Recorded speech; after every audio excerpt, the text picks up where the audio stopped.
Hey everyone, this is Founders365 with me, Steven Haggerty, and today we have Mr. Ricky Long. That sounds like a boxing name. Ricky Long. He is the founder of Ricky Long Coaching, which is a fitness professional in fitness and business. How do I sell this? Well, what we do is we help fitness professionals in fitness and business. There we go. So I think you sold it all right. Yeah, fitness professional. It's a bit of a tongue twister, that. Yeah. It's so for people that perhaps don't know what that means, what is it that you specifically do? We help people, fitness professionals, with their fitness business. And it started off with helping. So I'm big in the world of group fitness, like aerobics instructors and Les Mills instructors. And it started off as online personal training, which, has kind of gone absolutely massive in the last 18 months. And it started off where I was the online PT for group fitness instructors, but what very, very quickly, ridiculously quickly evolved from that is what their fitness problems weren't their pain point. Their pain point was how they were running not just their professional lives, but their personal lives as well. So it evolved into this little bit of a small monster as to what it is now that allows us to work with a lot of fitness professionals to solve a range of problems, mainly center around their fitness and their fitness business. Yeah. When you first started out, what was your expectation versus the reality that you came up across in terms of the client's needs? Oh, the expectations. So to give you background, I've been a PT my whole working life. So I'm 33 now. I've been a PT basically since I was 18, obviously well before the internet. And when I first moved to Scotland, those listening will probably appreciate that it's not a Scottish accent, it's a Northern Irish accent. I started working for David Lloyd's as a fitness manager. Yeah. And in between shifts, before and after, I started doing this online PT, which was essentially I was giving people a training program and I was telling people what to do with their nutrition, telling people, you get what I mean? Yeah. And I suddenly, from a simply finance point of view, I realized this was starting to, because I was getting a lot of referrals, this was starting to serve me financially and give me so much more satisfaction than working on the gym floor and worrying about if the blue roll was filled on the gym floor and if the mats were clean. So this started to give me real purpose. Yeah. And then I thought, right, I'm going to go all in on this. So quit the job, went all in on it. And like I said, it started to evolve into more professional conversation. So I started to look at how they're operating their classes, how they're running their class themselves or structuring their week with their classes, and how's that looking from a business point of view? How much income is that bringing you? What's the expenditure in that, and where are the gaps where you're maybe leaving stuff on the table, or you're giving too much and not getting enough back? And I mean that in value and time and energy and resource. And like I said, it's just started to evolve. We ran it on a one-to-one basis. Then I ran a couple of, I think everyone's done this at some point. Every coach has ran a group program in a Facebook group. Yeah, which was phenomenal, but I quickly realized it was also messy as so it was then quickly transferred onto an educational platform. We still have our Facebook group, but we hang out in our Facebook group. And we go to school on our website, on my website, where they have the login area and education. And I think it's just weird that I used to work with people in Scotland, and now I have people from Brazil and Australia and Russia on it. And it's just like, yeah, and that's Did you have that moment? Did you have that moment where you have you had that moment throughout that time where you've gone, yeah, I was just picking up the blue tissue X amount of time ago, and now I'm working with all these amazing people from across the world from, your laptop effectively? So I'm not sure if I had it in one moment, but it was definitely a goal of mine to to live the laptop lifestyle, you know, because it's a value of mine to be able to go and see my family and live in the laptop lifestyle. And, you know, there has been one or two moments, you know, like I was on a plane yesterday flying from Glasgow to Belfast, and I'm on the plane with all the suits, all the businessmen and women. And there's me sitting there in my, you know, my dirty, in fact, this is embarrassing. I was wearing Primark jeans, sitting there. I'm just sitting, looking around everyone, and like, it's not, just sitting there thinking, this is my lifestyle. This is brilliant. This is great. You know, this is my 9 to 5 where I can do a couple of hours work at the airport, get my plane, land, see my mum, see my friends, and do a couple more hours work just on your own terms. And it's nice. You maybe, it's easy to say you don't appreciate it at the time, but there certainly are moments where you really do appreciate it. Yeah. It's a very unique lifestyle as well, isn't it? I'm not a big fan of the like laptop lifestyle saying, just because I think when, especially a couple of years ago, when that was really shoved in everyone's faces, and you saw the typical photo of, you know, the laptop on the Bali beach, and I always just thought it was like, yeah, but you can't see your screen, you know, or you're still working. But I think you just hit the nail on the head, where it's not about working from anywhere. It's about being able to do more with your time. So being able to see your mum, your friends, and have that little bit of work when you want to do it or when you need to do it, perhaps. Does that make sense? Yeah. Oh, it's totally. And I bang onto it with my mum and my family, and they would have had more traditional jobs, and it's hard for, especially now they've retired, it's hard for them to comprehend. Yeah. You know, I'll be sitting maybe on my laptop on my phone. You've been on your laptop phone all day? I was like, I'm working. This is like you in the 90s when you had to go to the factory, when you had to go to the offices. This is my factory. Do they get it now? No.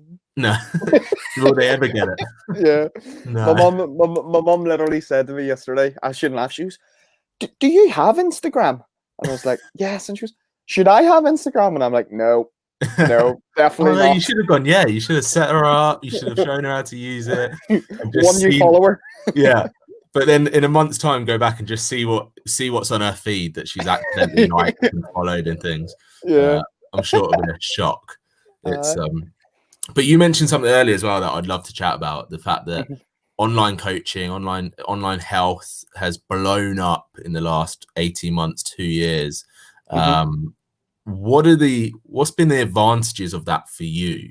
Because if you're helping people that are you're on that higher level, let's say, helping the people that help others. So what's been the advantage of that? The advantage is it's being able to give people what their efforts deserve. Because if you look at a typical personal trainer, or let's just take personal trainer in themselves, what a personal trainer has to do to earn the national average wage, which we're told is £25,000, is they have to work about 20 to 25 PT sessions per week based on a 48-week year, which doesn't actually sound that much until you're in the industry and you realize getting 20 to 25 people to come at a regular time every single week. Remember, people don't pay for a PT session at 3 p.m. on a Wednesday afternoon.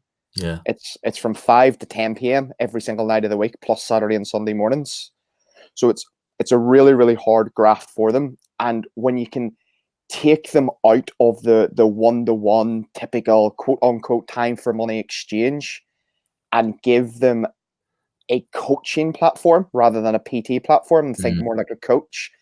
And I just tell my story. I get more results with my PT clients now that I don't do live PT, which is a bit embarrassing to what I must have been like on the gym floor. But it's because of technology and communication, how we can keep in contact, and the systems we can put in place. So when I'm able to give those systems to fitness professionals that are using their own clients, like, it's just,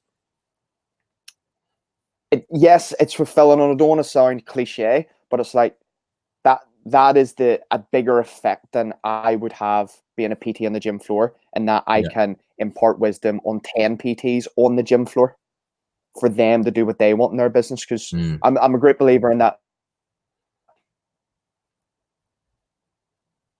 but you've got to do it in your own shoes.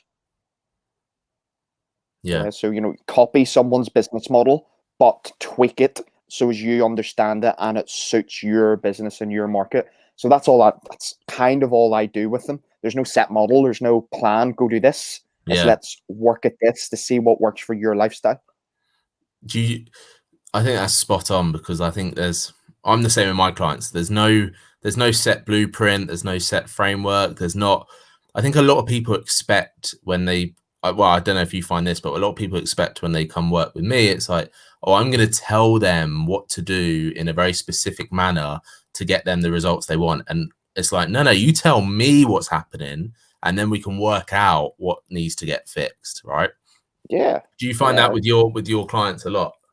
Yeah, the first question I'll ask someone in a consultation is, I'll give them a piece of paper and I'll write Monday to Sunday on it, and I'll write 6 a.m. to 10 p.m. and I'll just tell me your perfect week right now. What is your perfect week? So as I have a real understanding of what they want, and I'll get them to do a couple of sums on it. I'll prompt them for ideas. How many times do you want to see your friends, your family? How much do you want to work? How much money do you want to earn, etc., etc.? Because that's all I can work towards. Because I need to know what they want, and I know everybody's idea of perfect will change and evolve. Yeah. But that's, as far as I'm concerned, that's a start point. That's something to aim for within 3, 6, 9, 12 months, whatever it might be. How big's the gap usually from what they want to versus what they have at the moment?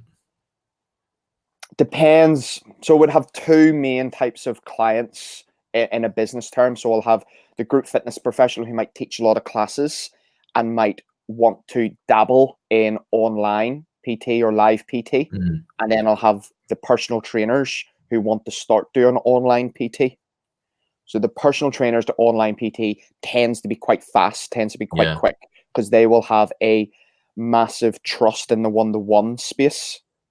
And the group fitness instructors into into online PT can be a little bit slower. Okay. And a lot of that is, they have the audience, they have the positioning, they have the authority. The biggest thing for them is often, oh, I'm not a PT. Why would anybody listen to me? Sure. Yeah. So I love to say to people, in 6 months, we will achieve this goal. Sometimes it's faster for people, sometimes it's slower. And I mean, let's be honest, it doesn't work for everyone. No. And I always put it on us both as a team when we're working together for whatever it might be. Exactly. I think it's, you got to have that accountability with both your client and yourself. Yeah. It's not all on you. It's not all on the client. You mentioned about systems earlier. How much has technology over the past couple of years helped you in your business in terms of dealing with clients, getting new clients, all that kind of stuff? The classic one for personal trainers, any personal trainers listening to this, or if anyone's ever had a personal trainer, 10 years ago on a Sunday, the personal trainer opened their diary, their paper diary, and text every single client what time they wanted to come in that week. And the PT would spend all day doing these messages. And I remember the day and hour I found a hack. I put all of my clients into a Facebook group, and I posted in the Facebook group on Sunday morning and said, these are the times, comment below which times you're in. And that was a light bulb moment for me. And, as regards getting clients now, it's kind of, the fitness industry on social media is really, really busy. It's really, really saturated. I think just about every industry is right now. You can't It's noisy.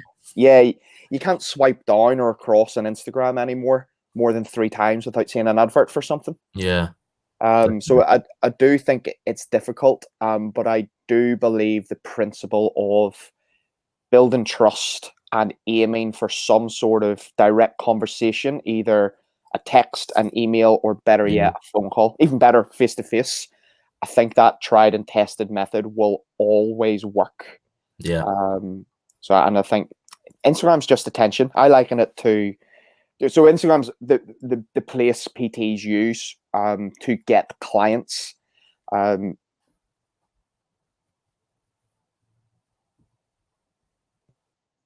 10 years ago, Instagram, you could stand out in Instagram. You just put your hand up in the air and you stand out. Yeah. Yeah. So it's that kid in the room who needs the bathroom, hand up, teacher knows where to look. But now everybody has their hand up. Yeah. So you've got to throw a tantrum now on social media. You've got to be loud. To get it. So it is difficult, but it comes back to, I think I led with it, trust and authority that leads to direct dialogue and conversation. Do you find a lot of people, when they come to you, they find it overwhelming, that the social space? Yeah. How do they handle that? It's first and foremost, they think they need to create loads of content for social media. To look at the big players in the fitness industry, I'll name drop a couple of people here. So you got your James Smiths, you got your Jamie Aldertons, your Shona Virtues, and there's loads more, and they're producing 5, 6, 7, 8 pieces of content per day. Wow. So a lot of people think they need to do that, and it's just like, slow the boat. All you need to do is document yesterday, today. That's it. This is what I did yesterday. This is what I learned. I did a podcast day with Steven Haggerty, and I learned these 3 things, and that's tomorrow's piece of content. Yeah. And then I like to think that takes a lot of overwhelm away from people. I know there's millions of social media strategies, but the simple strategies tend to work for a lot of people. Yeah. Like Keeping it simple always works. Yeah, because you're just trying to give people value, and people buy into people before they will buy from you. I know that's a famous quote.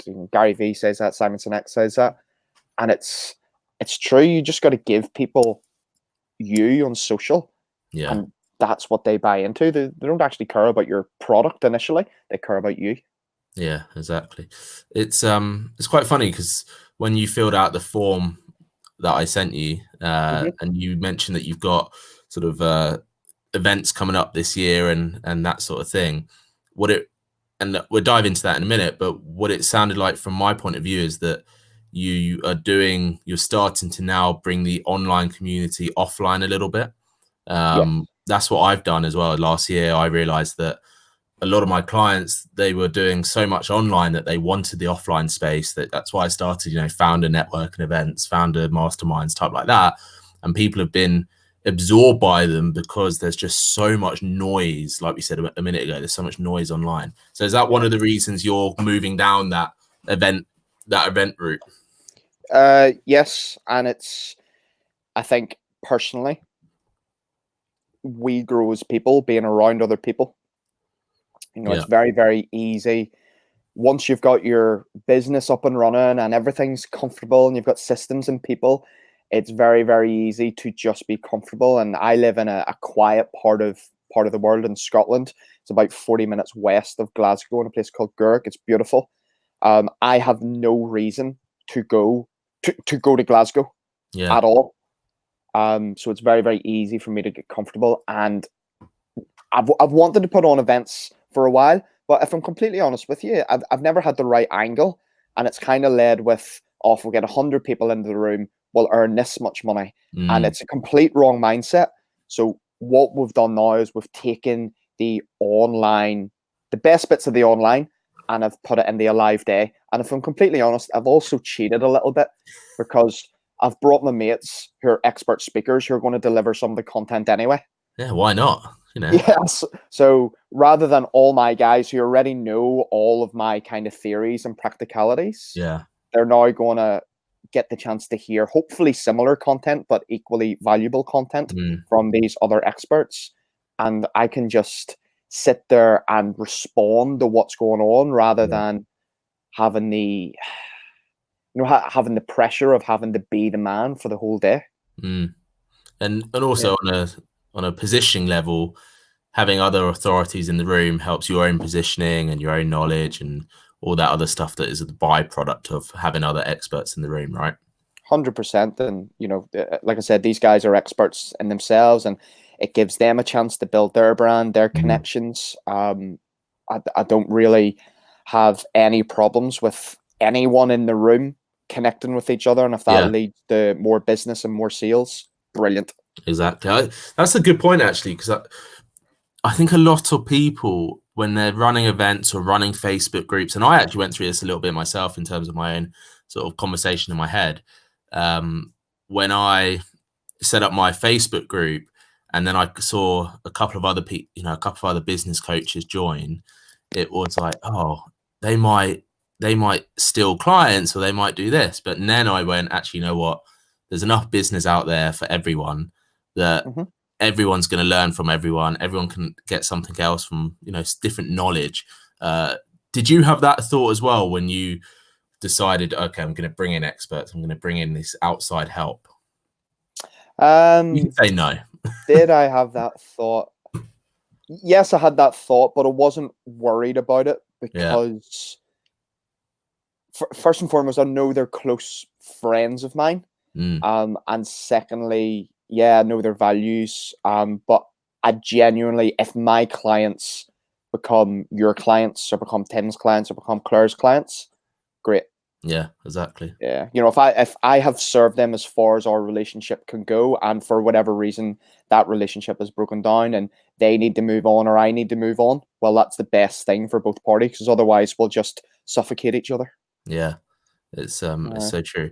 For in terms of the fitness space as well, what have you seen in terms of the negative side of things, in terms of the fact that there is so much noise? There is always like a new fat loss program, or a new like best way to eat a carrot sort of thing.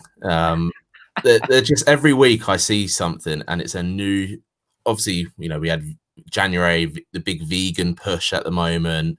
So there's always something going on, right? Yeah. That obviously must have a huge negative effect on just people's mindset, really. It does, and it makes people who are vulnerable and gullible really, really extra vulnerable. That's probably a terrible sentence. We know what you mean, though. So it's but it makes the fitness professionals who are actually worthwhile, it gives us even more position authority, because we'll put things in simple terms for people. Like, if we talk about nutrition, and it's come out in the last 2 or 3 years, the popularity of just worry about calories in, v calories out. So the simplicity's gone. Yeah. And because the supplement industry is £1 billion industry just in the UK alone, and if you think there's a pyramid of nutrition, and you start with you start with calories, then you go macros, micros, meal frequency, and supplements is this tiny little triangle at the top. So supplements don't matter. Like, they really do not matter. If you need to be training 10 hours a week for about 6 months of the year before you even qualify to worry about supplements.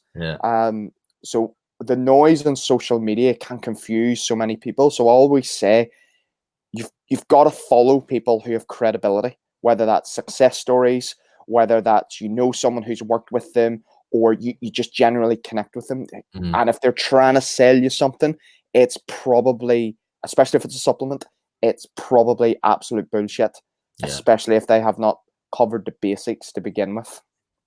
And I mean, I didn't know that. I'm surprised that I've heard of before that, you don't need to have an X amount of protein in your diet, all that kind of stuff.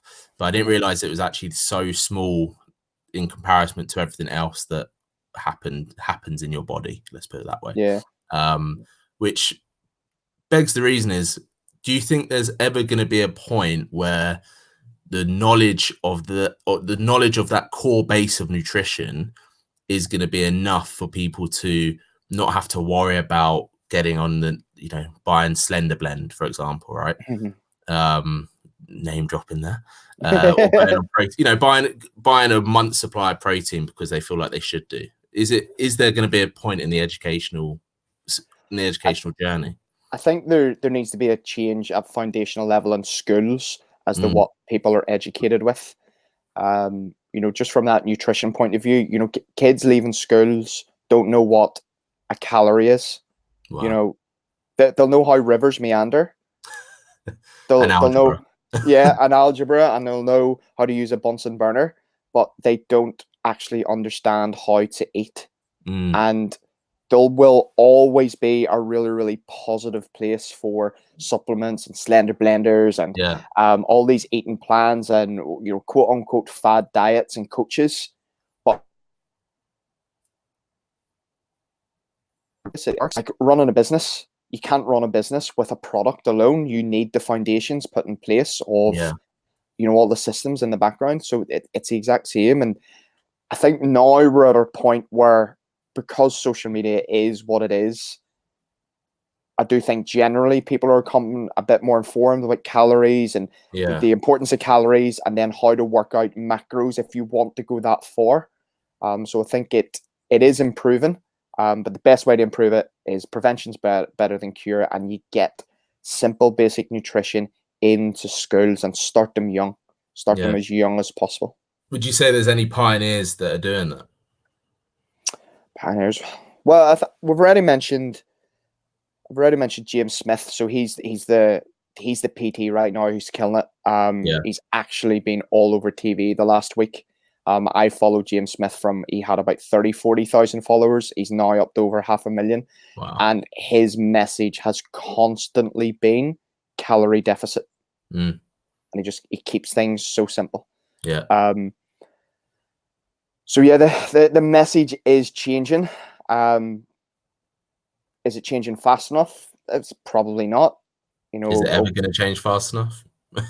Not unless it gets into schools, and that will always be my approach. A kid, and you see when a kid turns around and says they don't like vegetables, it's like it infuriates me, because it's like you shouldn't have that choice. It should be you eat vegetables from a young age. You're not given the choice, and then you get a kid. I'm going to rant here. You get a kid who turns 16, 17, 18 and has a beer or a glass of wine for the first time. They don't like it the first time. They learn to like it.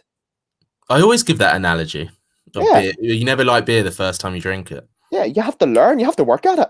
You really have to put in the hours to like that alcohol. Yeah. It took money to put all of this here. Yeah.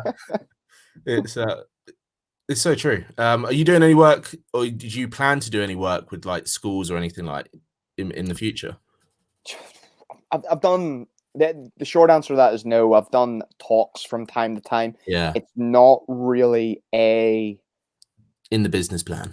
Yeah, it's not in the business plan. It's not on the kind of life plan to go down that. I think there's far more skilled people who could offer a lot more value than me in doing that. Actually, what do you call him? Jamie Oliver started doing it a while back. I know he's had his problems. But he started doing it a while back, and he should have got more support at the time. I think that must have been 10, maybe 15 years ago when he started doing at least school dinners. I mean, that was great. One of the other podcasts with the nutritionist Adam Stevens, I brought up Jamie Oliver because that pioneering scene of where the parents are handing through hamburgers on the fence to their kids because he's added like a vegetable dish or a healthy lasagna. And you're just looking at that and going, what is wrong with the world now? But I guess that like scene is almost now reflected in Instagram, in like where people are going to that extreme of weight loss almost, and saying, look, this is the perfect body, this is what we want. I think Love Island's quite a good example of that, in terms of how they display things and then how the negative impact on people scrolling, like you said, vulnerable people, maybe not the right word, but normal people as well. I think there's a huge social pressure now to have that, like that gym bod, let's put it that way. Yeah, again, on the social media, there's all these apps now. You can take a picture of yourself topless, and you can use this app to make yourself look absolutely insane. It costs from first-hand experience. Yeah, it costs £20. Totally worth it. Business expense. Never believe any of Ricky's photos. Never get it. Be like, wait a minute, that's your app. So in terms of your own coaching, where are you seeing it transform into? Where are you seeing this evolve into as a business? So what we haven't touched on just yet is I also work for a company called Les Mills, who are the biggest provider of group exercise programs on the planet. Wow. Some people have heard of Les Mills. Probably more people have heard of a class called Body Pump or Body Attack, which are done by Les Mills. So Les Mills himself was the athlete, and it's his family business. So we're in over 130 countries in the world. Over or 10 million. And what I want to do, maybe anyone listening can help us out in this. I want to be the program that people who have become a Les Mills instructor can look at and get value from. So I would love to, yes, I would love to have, I think there's something like 150,000 Les Mills instructors on the planet. Mm-hmm. Yes, I would love to have 150,000 people come through my program. But more to the point, I would love those 150,000 people to get personal and professional development in their own business. And whether that's through me or not, or just through content. And that's what I want. That's where I see us going. Now, like I said, we're a 3-man band. So for us to do that, it's massive, massive steps. So the goal this year is just to get a certain amount of people through our programs. And then those people, we're going to hold some sort of audition process, coaching process. Yeah, job application. And I want to bring on people who can run Jump 4.2 silos in and around in their own business. So as they can be the coach.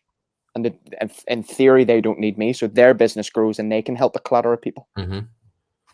And how, in terms of that 150,000 people, how at the moment do you find them? Is it sort of an agreement with the Les Mills in terms of position you in that business, or is it? No, it's all organic social media. So it is. You have to be careful that it doesn't become. What's what I'm looking for? It's certainly not a conflict of interests, because not everyone's right for everyone's program. Yeah. So the way where I stand in Les Mills in the UK and Ireland, I'm reasonably well known in that little pocket of kind of of the population. So it's mainly through that little bit of word of mouth, Instagram, Facebook, kind of all the normal ones. We do hold events kind of throughout Europe where we'll maybe get 1,000 people in the room all doing one workout. Nice. So that must be something special. Yeah, they have their moments. Being on stage, you feel like a proper rock star being on that stage. Yeah. What's your stage song that you come onto? Oh, if I was choosing. You've put me on the spot, haven't you? I would have thought you would have one. I thought you'd be like, this is the one. What's that one song that always gets you pumped up?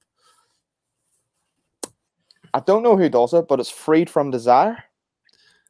I don't know. Freed from Desire, yeah. And it's got a couple of meanings. I would say sing it, but I really don't want to put you on the spot. Nah, I don't.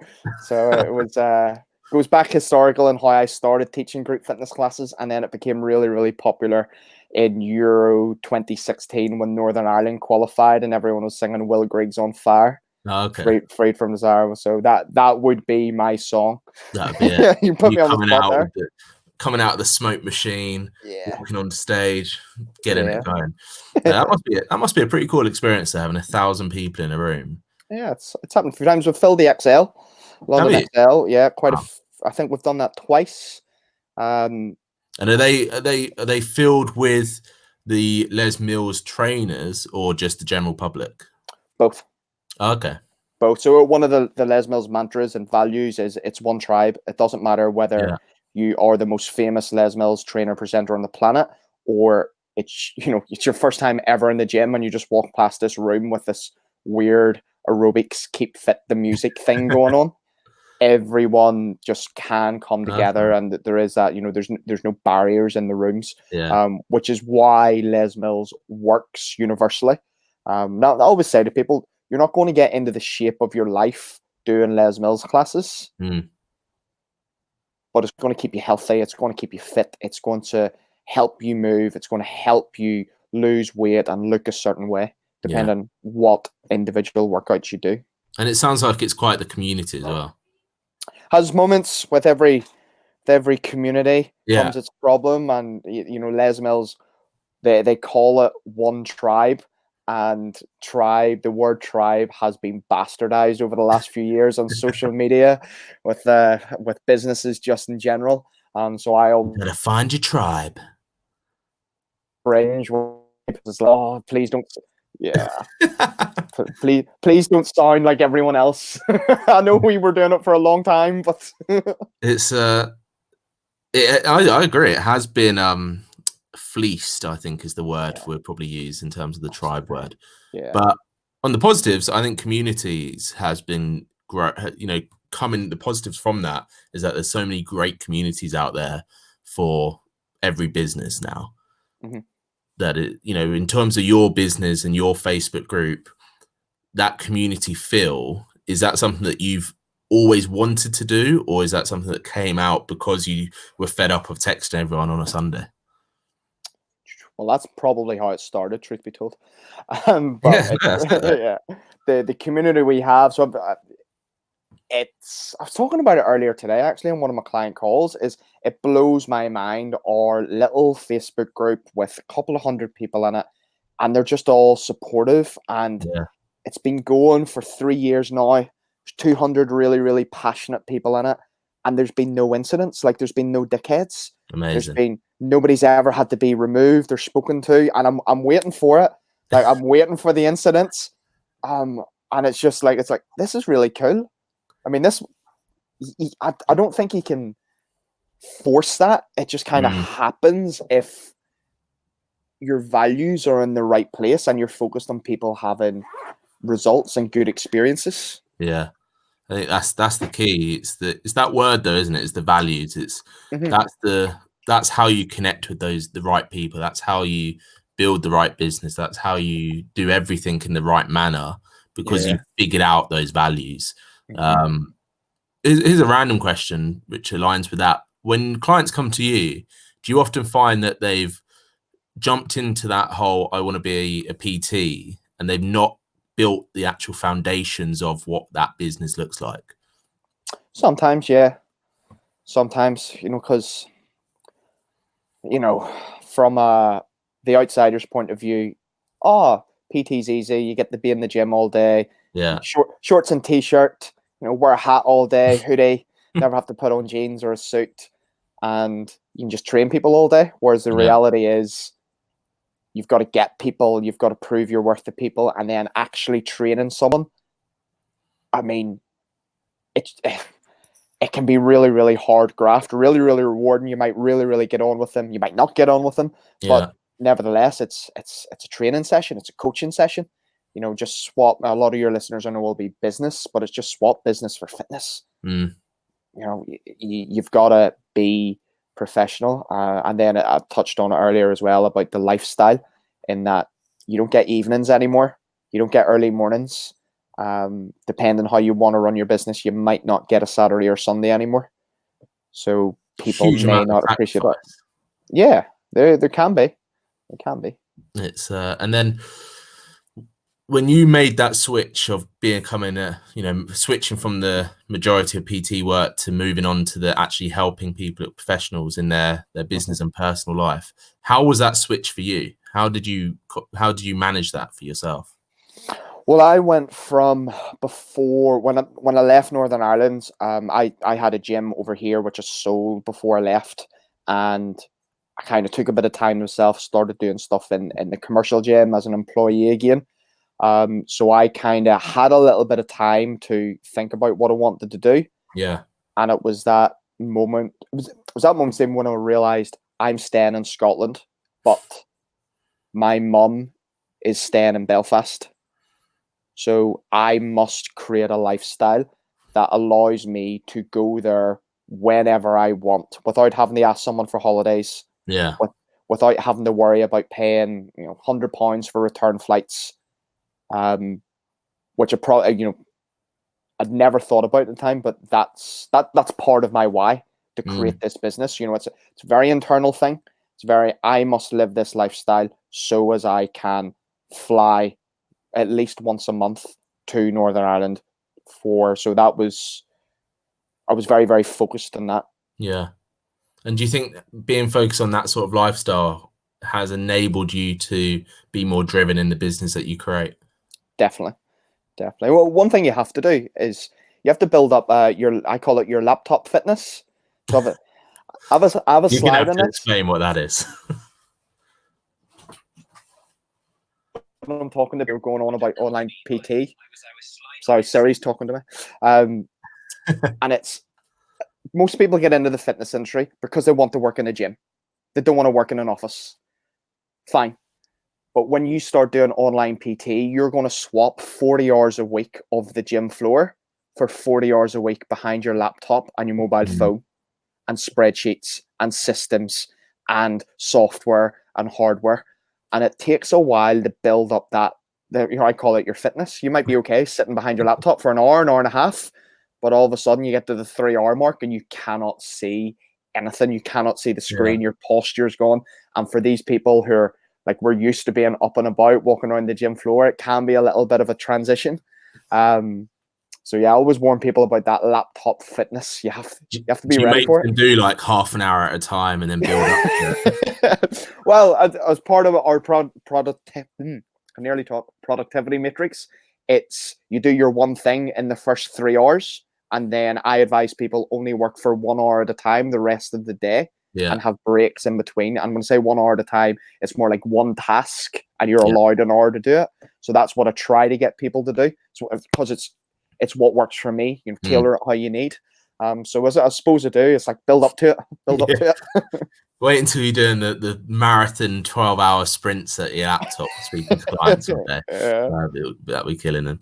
But Ricky, listen, one thing I always ask, or my last question I always ask is, if there's anyone that was like very similar to you that you could give advice to, what are the 3 things that you would be advising them or giving them a little lesson in? I'm going to tactically repeat the question to give myself time to think. Nice. 3 things. One thing would be seek help earlier. Find someone who's already doing it and get that help. Sometimes it's free. Sometimes you have to pay for it. Regardless, it should fast track you and stop you making mistakes. And I suppose on top of that, second, I've read 25 books in my life, and they were all within the last 12 months. So I wish I'd have started earlier. So read more. Yeah. And the third one.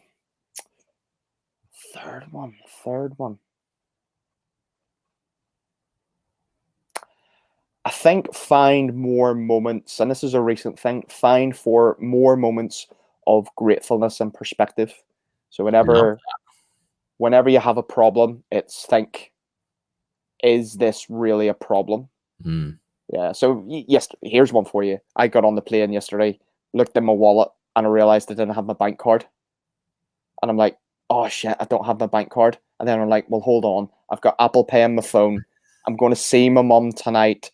I can transfer money.